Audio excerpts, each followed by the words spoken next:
diary didn't end. It waited for another soul, tethered by the same blood, bound by the same covenant. I thought I had escaped the story,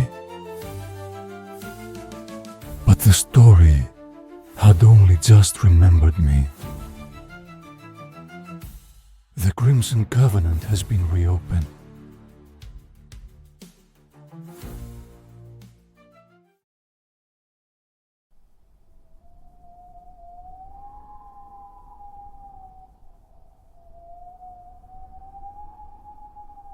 They told stories about this place.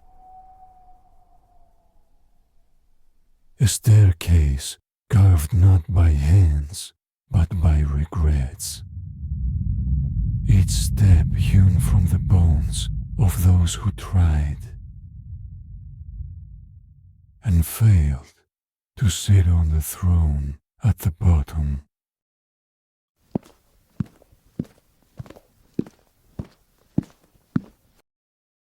I stood at the edge for a long time before I stepped forward. Not because I was afraid of the dark, but because I wasn't sure the dark would fear me anymore.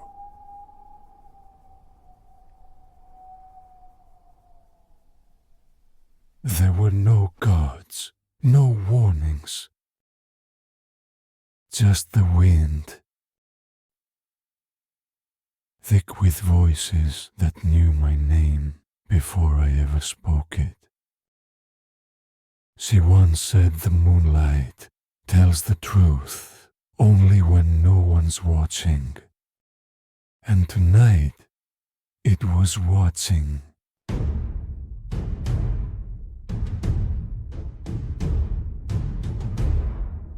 The deeper I went, the louder the silence became, and I began to wonder if the throne at the bottom was waiting for me, or if I was simply returning to it.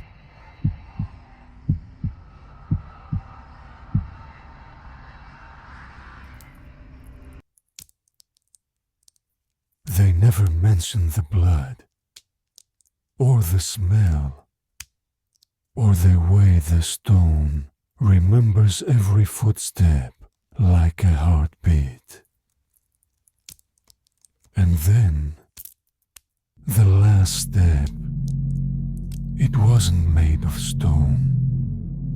It was made of velvet, soaked in something warm, recent. Beneath every empire is a staircase of bones, and I kept walking down.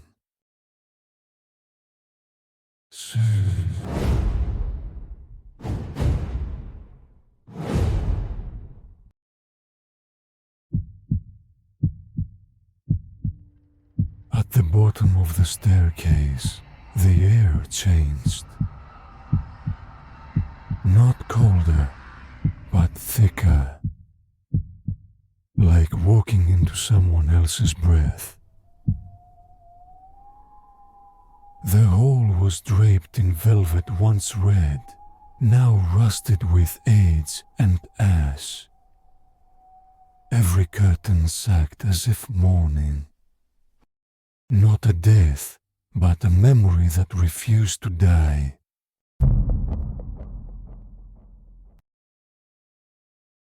And there it was, the velvet throne. It didn't sit at the end of the hall.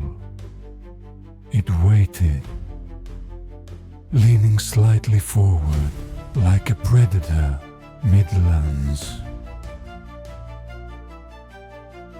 They said the one who sat upon it would become more than king. But less than human. I didn't want to believe the stories. Thrones are made of wood, Power is just politics wrapped in myth. But this was alive. Every step I took echoed with a sound of footsteps I had never taken.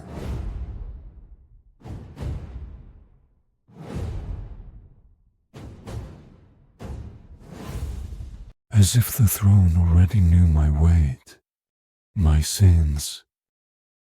It whispered to me, names I had buried,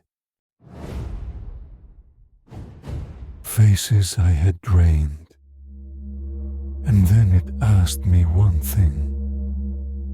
Will you bleed for the world you want to rule? I stood there before the velvet throne, not ready to sit, but too far gone to turn back. Evangeletta. And somewhere behind me, she was already watching.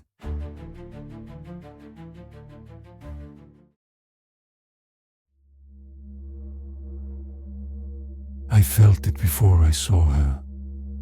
That fracture in the silence, like a breath exhaled through centuries. The shadows twisted, not away from the throne, but toward it. Toward her. Evangeletta didn't walk into the throne room. She returned to it, like a ghost reclaiming her body.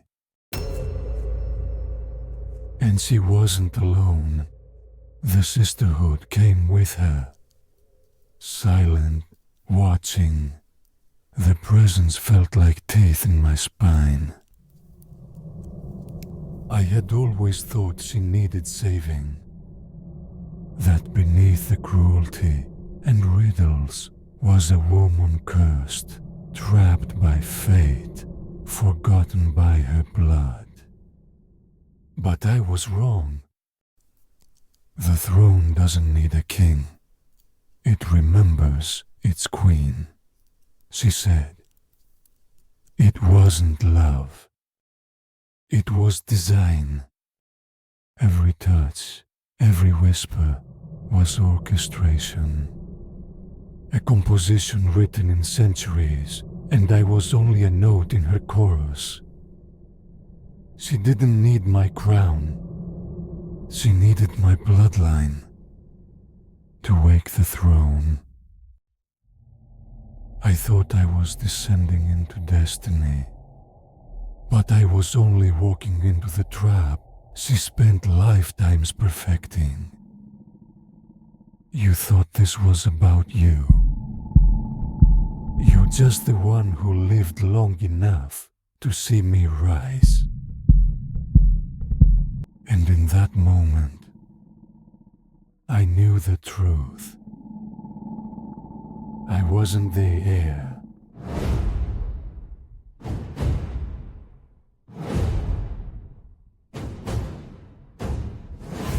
I was the offering. Kneel. They formed the circle in silence. No words, no prayers. Just a rhythm, ancient, older than fire, pulsing through the stones beneath us. I had seen rituals, coronations, even executions masquerading as traditions. But this wasn't a ceremony. This was hunger with a crown. I didn't know blood could crawl or choose. And the throne drank, not like a cup, but like a creature starved for centuries, pulling, pulsing, devouring. It wasn't just taking their blood.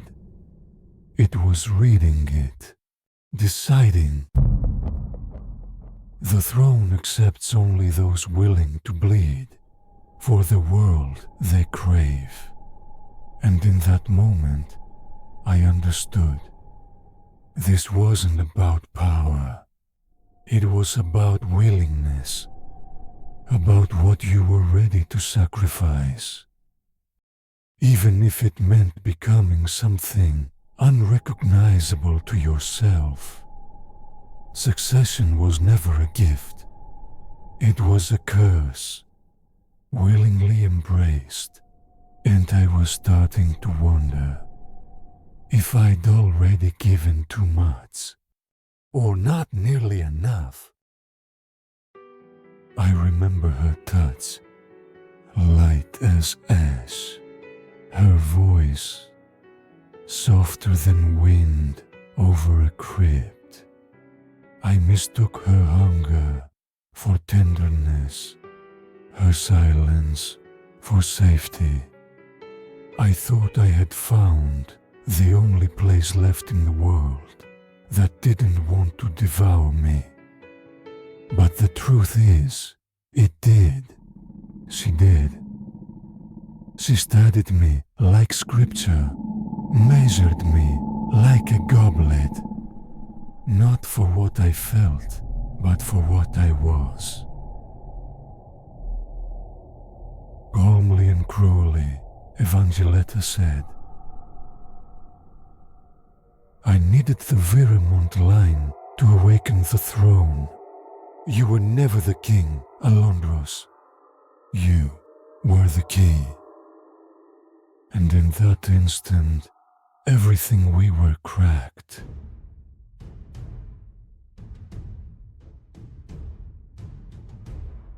Every night we shared, every vow whispered under blood moons, all of it orchestrated. She never belonged to me. She never belonged to anyone. I was never meant to rise beside her, only to be left behind as witness. The throne pulsed, not with light, but with invitation.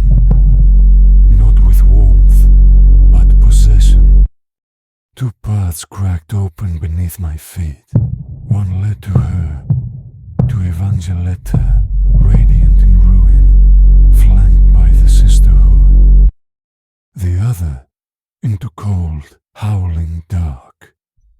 No crown, no bloodline, no hair.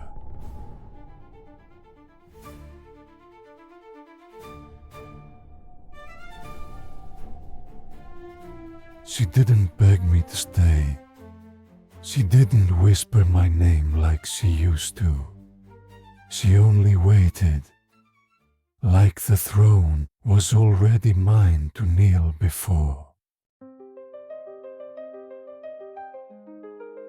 They said I was born for this seat. They said I'd make the world tremble. But they never told me the price, that to take it, I'd become what they feared most. I'd become what they feared most. I could feel my past being rewritten with every pulse. But still I stood. Still I hesitated. Choose, Alondrus, the world waits for no king. Evangeletta said, if I stepped forward, I'd lose myself. If I turned away, I'd lose her.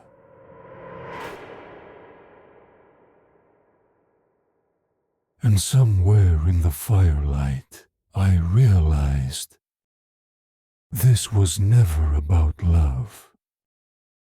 It was always about legacy.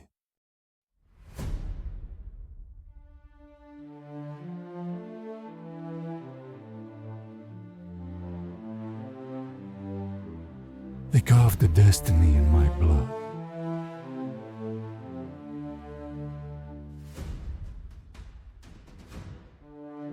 never asked what I wanted carved in stone.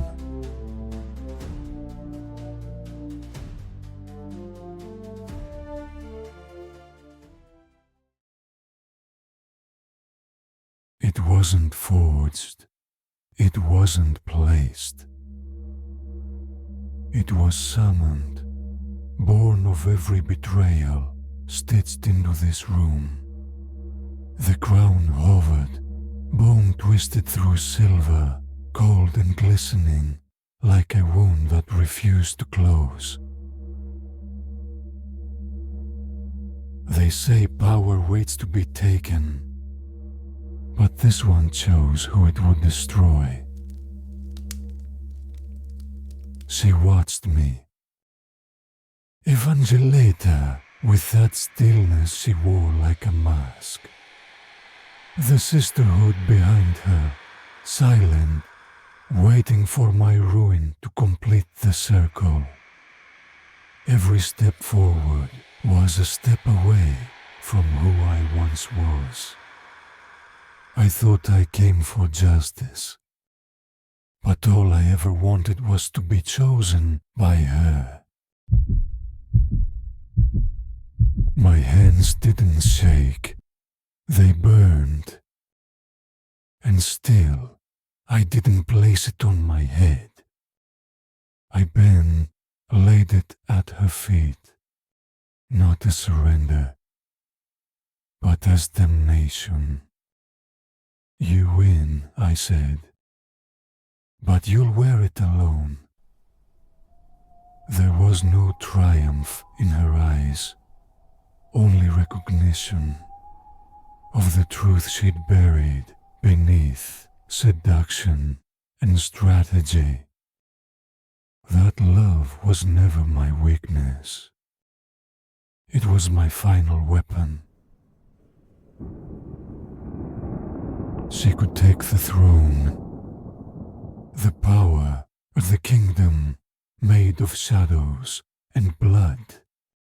But I walked away with the one thing she could never reclaim.